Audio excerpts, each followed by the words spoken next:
Manajer ASDP Pelabuhan Gilimanuk Sugeng Purwono sudah menyiagakan kapal-kapal yang akan beroperasi sebelum Hari Raya Nyepi nanti guna mengantisipasi peningkatan lonjakan jumlah penumpang menuju Pulau Jawa.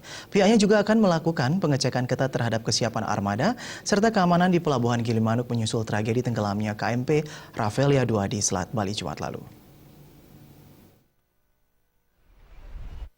Untuk menyambut Hari Raya Nyepi, pihaknya sudah menyiapkan kapal-kapal yang akan beroperasi di dermaga MB1, MB2, MB3, dan Ponton.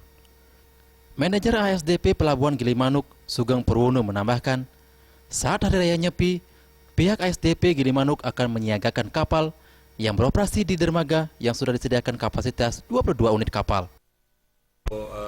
Nyepi kita udah siapkan bahwa kapal-kapal yang beroperasi nantinya kan di dermaga MB1, 2, 3 dan Ponton.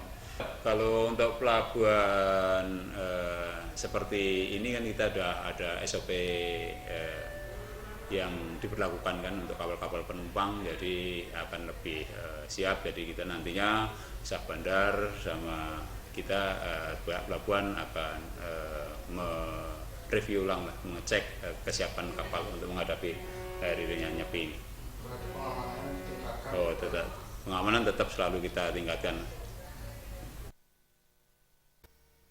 Terkait pengamanan dan keamanan saat dilaksanakan Tapa Berata Penyepian pada hari Rabu 9 Maret nanti, Sugeng mengatakan ASDP Gilimanuk sudah melakukan persiapan demi kelancaran umat Hindu merayakan Hari Raya Nyepi. Alit Putra dan Andika, Bali TV.